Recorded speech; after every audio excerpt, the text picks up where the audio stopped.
Bonjour à toutes et à tous et bienvenue dans ce nouveau grand podcast. Vous êtes sur R2M, la radio qui partage des ondes positives. Votre radio préférée est de retour pour un nouveau grand podcast plus motivé que jamais. Comme d'habitude, nous nous efforcerons de vous informer toujours plus et toujours mieux. Le grand podcast est votre dose mensuelle d'actualités diversifiées, que ce soit sur le plan des sujets et sur le niveau d'analyse. Toute l'équipe est présente aujourd'hui. À nos côtés, Amy. Salut. Héloïse. Hola. Dorian. Bonjour. Pablo. Salut. Et moi-même, Marine, votre présentatrice. Alors, plus de blabla et rentrons dans le vif du sujet.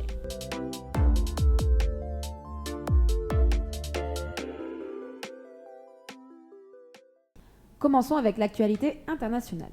Nous allons aujourd'hui faire un retour sur les élections présidentielles tunisiennes qui ont eu lieu début octobre. Ces dernières illustrant un tournant autoritaire dans le pays, n'est-ce pas Amy ?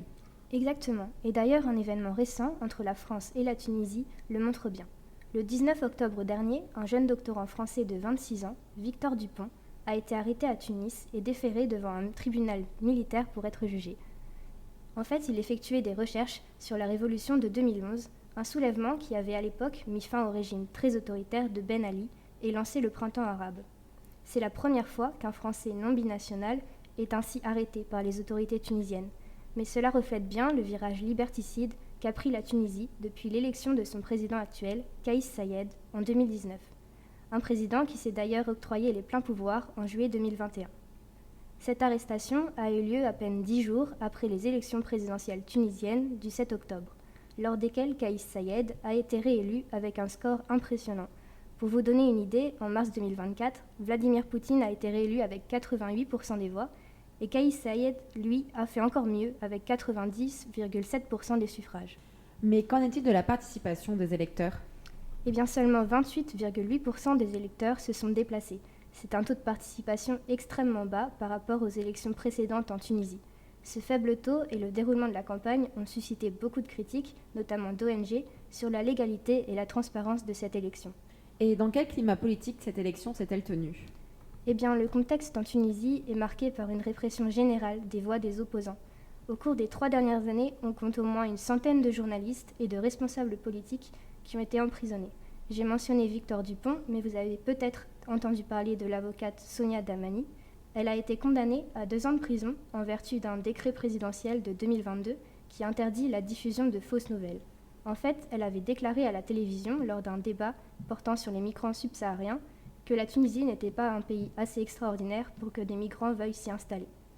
Dans ce contexte de répression, il est assez évident que Kaïs Saïed a tout fait pour barrer la route à l'opposition lors de la présidentielle.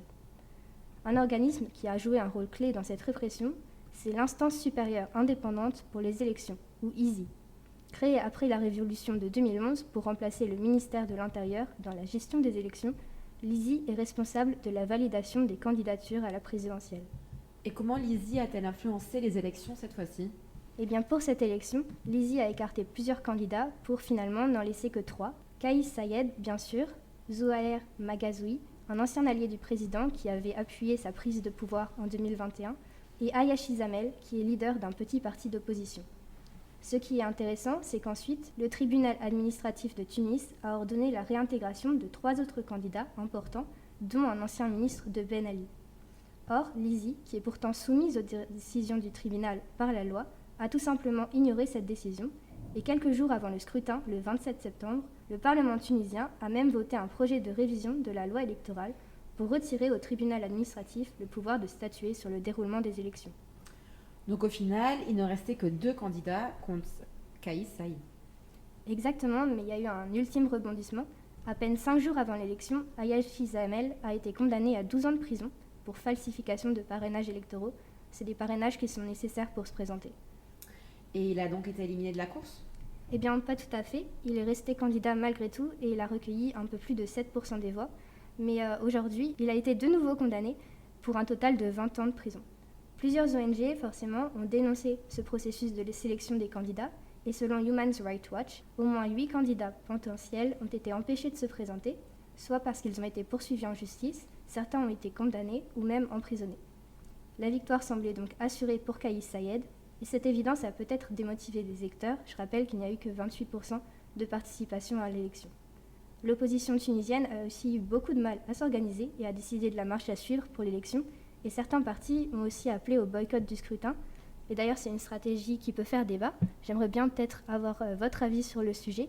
Est-ce que le boycott de cette élection, qu'on pensait forcément truquée, est une stratégie efficace pour résister à cette oppression, ou est-ce qu'au contraire, c'est une action qui n'a fait que renforcer le pouvoir en place? Qu'est-ce que vous en pensez? Pour moi, le boycott, c'est une bonne solution pour un peu critiquer et montrer son opposition à une élection qui est truquée. Mais je pense que c'est important que ce boycott il soit accompagné d'une action plus concrète dans les rues et qu'on puisse vraiment essayer de mobiliser un maximum de monde pour montrer qu'on est opposé aux résultats qui nous paraissent truqués évidemment au vu du taux de participation. Mais je pense aussi que le boycott politique, au final, il n'a pas trop de poids aujourd'hui au sein de nos sociétés et que je pense qu'il y a aussi peut-être quelque chose à faire du côté économique et voir par exemple comment boycotter peut-être certaines marques, dans le cas de la Tunisie peut-être qui ont un poids important dans l'économie tunisienne pourrait impacter aussi le pouvoir en place et voir comment ils pourraient prendre en compte peut-être les considérations du peuple finalement. On propose une grève générale concrètement. Allons-y, avec grand plaisir. Pour ma part, je suis pas sûre que ce soit la meilleure idée de faire un boycott d'une élection, même si elle est truquée, et enfin d'autant plus si elle est truquée, parce que si on peut truquer les résultats, je pense qu'on peut autant truquer le taux de participation. Et moi, je suis un peu une fervente, je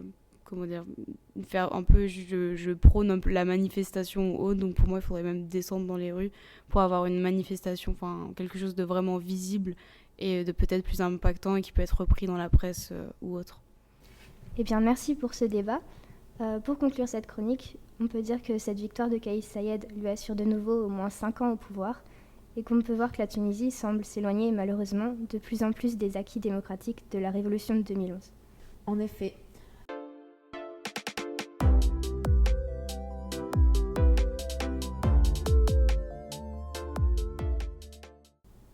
Passons maintenant à la chronique européenne et plus précisément italienne avec Dorian. Et oui, parce que moi je vais vous parler d'une actualité qui concerne du coup l'Italie, la péninsule italienne, parce que le 4 octobre dernier, c'était les 15 ans du mouvement 5 étoiles en Italie. Alors le mouvement 5 étoiles en Italie, ça ne dit pas grand-chose pour la plupart des Français, mais c'est une des forces poétiques majeures de la botte, si on peut l'appeler comme ça. Et si on devait faire une comparaison, on pourrait facilement comparer le mouvement 5 étoiles avec le mouvement En Marche d'Emmanuel Macron en 2017.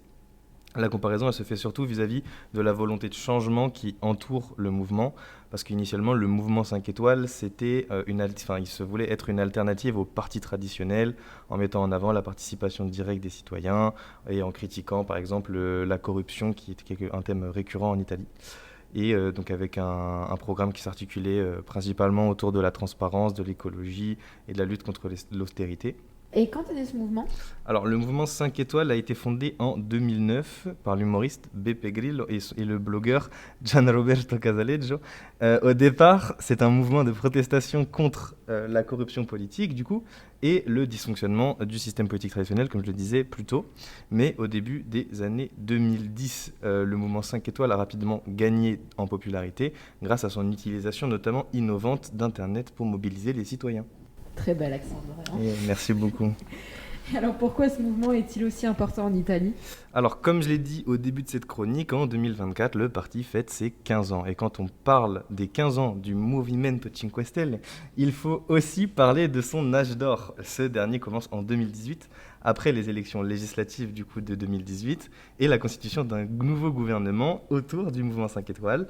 Donc en 2018, vous vous en doutez, le mouvement gagne les élections législatives en Italie, mais il n'obtient pas assez de députés pour mettre en place une majorité au Parlement, situation que l'on a connue en France par exemple cet été, mais qui est habituelle en Italie du fait de son régime parlementaire, et donc un gouvernement d'alliance se forme, dirigé par le président du Conseil, qui est l'équivalent de notre Premier ministre, et qui s'appelle à l'époque Giuseppe Conte, qui aura un rôle important dans notre histoire. Petite subtilité, ce gouvernement est constitué et soutenu par une alliance politique inédite, dite jaune et verte, en référence aux couleurs des partis qui la représentent. Donc d'un côté, on a le jaune pour le mouvement 5 étoiles et le vert pour la Lega, parti d'extrême droite italien. Donc vous en doutez, au fur et à mesure des mois, les différences idéologiques entre ces deux partis qui forment le gouvernement notamment sur la thématique de l'immigration, ont vite révélé les limites de cette alliance. Et 1 an après la formation du gouvernement, en août 2019, une motion de censure de la Lega vis-à-vis du Premier ministre Giuseppe Conte est déposée. Et la Lega, pour expliquer, la Lega avait eu des très bons résultats aux élections européennes de mai 2019. Et Salvini, le chef de file de la Lega, pense pouvoir gagner des élections anticipées, parce que s'il faisait tomber le gouvernement, il y aurait eu des élections anticipées, et donc il fait tomber le gouvernement. Mais encore un retournement de situation, parce qu'il y en a beaucoup dans la politique italienne, le président de la République prend les choses en main pour faciliter la formation d'un nouveau gouvernement à travers des consultations avec les différents partis, et il trouve la manière de former un nouveau gouvernement avec cette fois le mouvement 5 étoiles et le Parti démocrate de gauche. En 2022, et donc du coup le gouvernement se forme, etc. Et en 2022, après quasiment 4 ans à la tête du gouvernement italien, le mouvement 5 étoiles perd de plus en plus ses forces et il perd sa place au gouvernement avec l'arrivée de Mario Draghi en 2022 et avec l'arrivée de nouvelles figures politiques sur la scène politique italienne comme Giorgia Meloni pour l'extrême droite ou Elly Schlein pour la gauche. Et petit à petit, le mouvement qui était à la tête du pays devient une force politique mineure. Quelles sont les principales explications de cette perte d'intérêt dans le mouvement ? Il y en a surtout une qui ressort, c'est le manque d'identité du mouvement. Ce dernier est capable de s'allier avec n'importe qui, c'est la critique qui revient souvent en Italie, pour gouverner. C'est un parti qui a fait des alliances pour faire des alliances sans réellement se préoccuper de la couleur politique et de l'idéologie de ses partenaires. Et au final, le parti anti-système qu'il était censé représenter n'était pas vraiment visible dans les faits. Donc cette longue introduction nous amène à l'actualité qui entoure le mouvement. Exactement. Comme je l'ai dit en début de chronique, c'était les 15 ans du parti en octobre 2024 et histoire pour le mouvement de se faire une petite crise d'adolescence sur fond de questionnement identitaire. Le parti connaît en ce moment une guerre de clans qui voit s'affronter deux camps. D'un côté, Beppe Grillo, le fondateur du mouvement, et de l'autre, Giuseppe Conte, l'ancien Premier ministre et actuel leader du parti. Cette rivalité met en lumière des divergences profondes sur la direction et l'identité du mouvement 5 étoiles et sur ses priorités politiques. Cette crise interne se cristallise autour de la vision et de la stratégie que le mouvement devrait adopter. Pour Beppe Grillo, par exemple, le papa du mouvement, le mouvement 5 étoiles doit défendre, je cite, une ligne radicale et populiste. Il souhaite que le mouvement conserve son caractère anti-système et son indépendance vis-à-vis des partis traditionnels. De l'autre côté, Giuseppe Conte, ancien président du Conseil, incarnation des alliances contre nature du parti pendant les années de gouvernement, a une vision plus institutionnelle, plus politique du mouvement et prône une approche plus modérée. Il va ancrer le mouvement 5 étoiles dans une position plus centriste, voire social-démocrate, pour rendre le parti plus viable sur la scène politique à long terme. Et comment s'est concrétisée cette guerre de clans ? Cette division sur la ligne du parti s'est amplifiée récemment pour devenir ce que les journaux italiens appellent la crise des lettres. Pourquoi ce nom, me direz-vous ? Eh bien, c'est tout simplement parce que depuis septembre dernier, les deux dirigeants des deux camps, que je vous ai cités plus haut, se clashent ouvertement par l'intermédiaire de lettres publiques mettant en avant pourquoi l'un est meilleur que l'autre. Giuseppe Conte a par exemple reproché au créateur du mouvement d'être, je cite, « une vieille personne qui ne comprend pas sa volonté de modernisation ». Il a demandé à ce que le fondateur du mouvement soit marginalisé pour ne pas freiner l'évolution du parti. Qu'a répondu le papa du parti ? Eh bien, en réponse, Beppe Grillo a défendu sa vision anti-système du mouvement 5 étoiles et a rejeté les critiques de Conte, accusant ce dernier de trahir l'esprit originel du mouvement. Grillo a affirmé que Conte cherche à transformer le mouvement 5 étoiles en, je cite, un parti traditionnel, transparent et insipide. Et alors, est-ce qu'il y a un vainqueur de ce combat dans tout ça ? Eh bien, figurez-vous que oui, ma chère Marine. Le 5 octobre dernier, pour célébrer les 15 ans du parti, c'est Giuseppe Conte qui a fait un discours poignant, plein d'optimisme pour le futur du parti. Dans son discours, il transmet un message d'espoir où il réaffirme les valeurs du mouvement 5 étoiles et célèbre l'engagement de ses membres. Il y demande un renouvellement constant pour rester au niveau des défis actuels et il est inspiré par son refus de se plier aux logiques du pouvoir et des lobbies et par sa fierté de lutter pour une politique différente. Bref, son discours reprend sa vision du parti et la mélange avec celle de Beppe Grillo. Ce dernier n'a d'ailleurs pas réagi à cette prise de parole, qui en fait donc la parole du parti pour ses 15 ans, la parole officielle. Cette vision beaucoup plus nuancée de Conte s'inscrit donc dans une volonté pour le parti de remonter la pente, pour calquer la réalité politique italienne sur celle française. On pourrait faire une comparaison, par exemple, en disant que Conte veut créer un camp centriste en Italie qui est pour le moment partagé entre Giorgia Meloni, qui serait l'équivalent de Marine Le Pen, et Elly Schlein, sa concurrente, qui serait, elle, l'équivalent de Jean-Luc Mélenchon. chez nous. Donc compter avec le mouvement 5 étoiles veut donc créer un tripartisme comme à la française, où il deviendrait l'équivalent du camp macroniste en Italie. Merci Dorian. Bon, on verra ce qui se passe à l'avenir.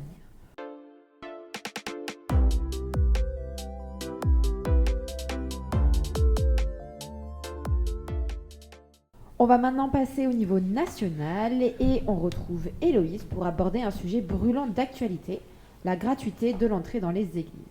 Ce débat est particulièrement relancé avec la réouverture imminente de Notre-Dame de Paris. En effet, le 23 octobre 2024, la ministre de la Culture Rachida Dati a exprimé sa volonté de rendre l'accès à la cathédrale Notre-Dame de Paris payant. Donc elle a annoncé dans un entretien pour Le Figaro que le ticket s'élèverait à une hauteur de 5 €, et ce dès la réouverture de la cathédrale. Donc un projet qui soulève de nombreux débats partout en France. Ce projet correspondrait donc à une réponse du grand plan de sauvegarde du patrimoine religieux ? Donc, en effet, puisque l'argent récolté a pour but d'être réinvesti dans la culture. Donc l'État, lui, est en charge de la rénovation et de l'entretien du patrimoine religieux. Aujourd'hui, c'est près de 5000 édifices religieux qui nécessitent une intervention d'urgence. Donc, dans un contexte de restrictions budgétaires, la mise en place d'une non-gratuité d'entrée à Notre-Dame s'avère être une solution pour Rachida Dati. Ce projet s'inspire des modèles européens, italiens, espagnols et allemands et s'inscrit dans le cadre du grand plan de sauvegarde du patrimoine religieux. Avec une prévision de près de 15 millions de visiteurs après sa réouverture, la mise en place d'un ticket payant rapporterait 75 millions d'euros par an, ce qui permettrait donc la rénovation des autres églises. Alors qui soutient cette initiative ? Le ministre de l'Intérieur et le chargé des cultes Bruno Retailleau n'a pas tardé à apporter son soutien à ce projet. Il a notamment rappelé la non-gratuité des plus grandes cathédrales en Europe, comme la Sagrada Familia en Espagne. Mais c'est aussi le cas de la présidente de la région Valérie Pécresse, qui a donc apporté son soutien et a permis à la ministre de la Culture de revenir sur le principe d'une gratuité pour les croyants, puisque donc en effet Rachida Dati a précisé que l'obligation de paiement serait seulement pour les visiteurs culturels et non pas pour les touristes. Mais toutefois, nombre d'élus de la mairie de Paris ont montré leur désaccord. Forcément, on parle quand même de Rachida Dati, les membres du parti d'Anne Hidalgo ne pouvaient pas approuver. Donc en se moquant par exemple de la proposition de la ministre de la Culture, le sénateur socialiste Rémi Féraud ou encore le maire de Paris Centre Ariel Veil ont eux aussi montré leur opposition à un tel projet, critiquant une monétisation de Notre-Dame de Paris. De même pour l'Église, non, qui n'est pas un grand supporter de ce projet. Bah oui, en effet, bien que l'État soit propriétaire de la quasi-totalité des cathédrales en France, le diocèse de Paris, en tant qu'affectataire, peut se prononcer à propos d'un tel projet. Il a ainsi exprimé son opposition dans un communiqué de presse, rappelant à tous la mission de l'Église qui est donc d'accueillir de façon inconditionnelle et donc nécessairement gratuite tout homme et toute femme.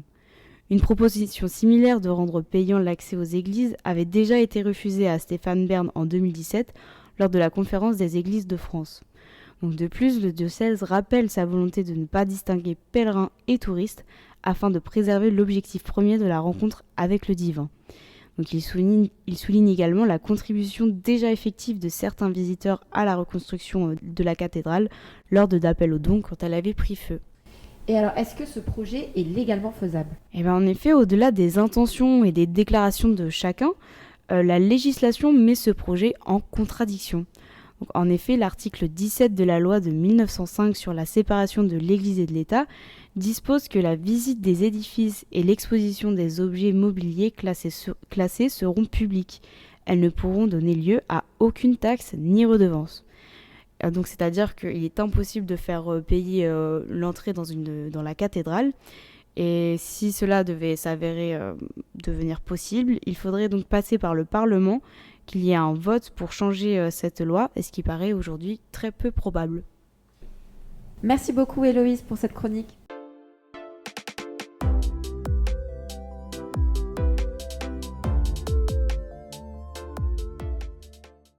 Enfin, finissons ce podcast avec Pablo et une actualité locale. L'association Move Enfants a donné rendez-vous aux Bordelais pour une journée de sensibilisation et de lutte contre les violences faites aux enfants. Et oui, la caravane Move Enfants a fait étape à la mairie de Bordeaux, place Péberlan, le 8 novembre dernier. Ce dispositif associatif s'est invité dans la capitale girondine pour sa 29e étape d'un tour de la France engagé dans la lutte contre toutes les formes de violences faites aux enfants. Il s'agit d'un événement qui mérite selon moi d'être mis en valeur au sein de notre grand podcast. Alors, que peux-tu nous dire sur cette association Move Enfant ? Move Enfant est une association existante aujourd'hui depuis 1 an qui lutte contre toutes les formes de violences faites aux enfants, combattant notamment l'inceste, les violences et mutilations sexuelles, les mariages forcés ou encore les violences éducatives subies par de trop nombreux enfants. En effet, on estime que plus de 160 000 enfants sont victimes de violences sexuelles chaque année selon les chiffres du gouvernement. Ce chiffre démontre bien l'importance de l'engagement de Move Enfant au quotidien. Quelles sont alors les missions principales de l'association ?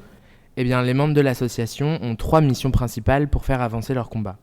Tout d'abord, ils s'engagent, pour reprendre leurs mots, à mener des actions de plaidoyer auprès des pouvoirs publics, des élus, des membres du gouvernement, des associations et de l'opinion publique.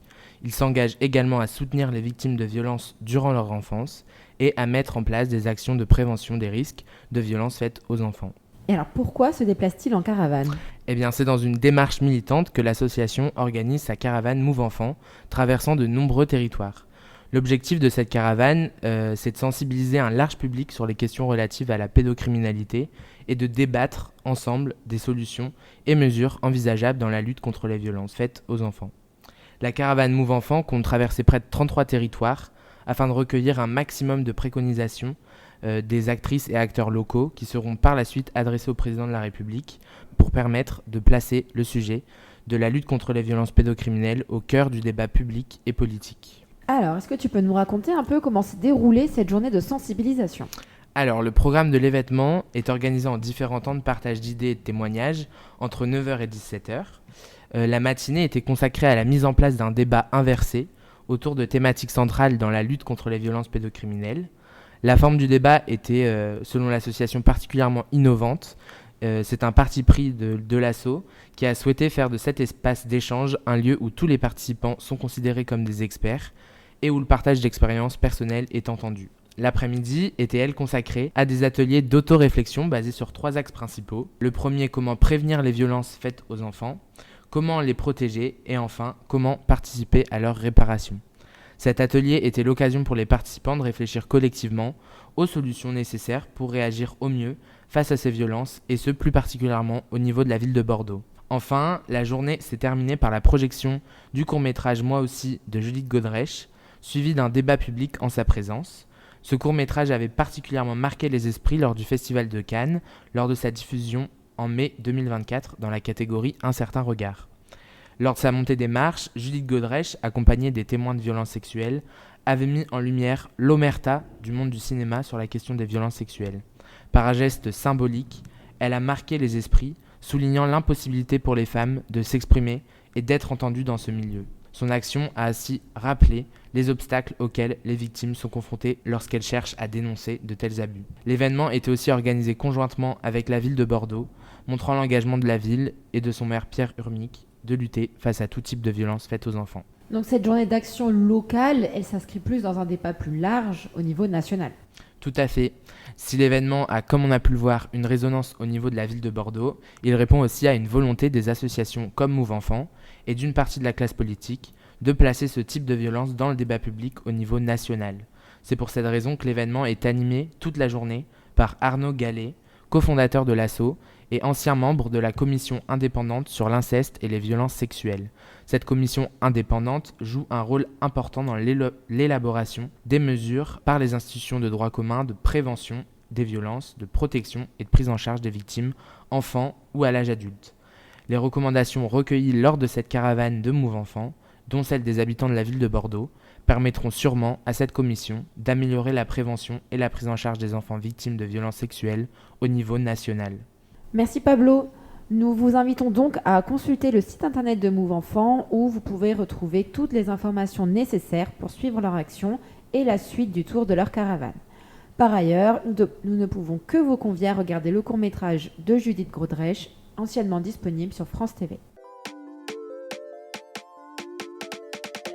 Bon, nous arrivons à la fin de cet épisode. Merci à tous d'avoir écouté ce podcast. N'hésitez pas à nous suivre sur Spotify, Deezer, YouTube et Instagram, @R2MSCPOBX. On se retrouve le mois prochain pour le 4e épisode du grand podcast de cette année et à très vite pour de nouveaux podcasts. Ciao ciao. Salut. Ciao.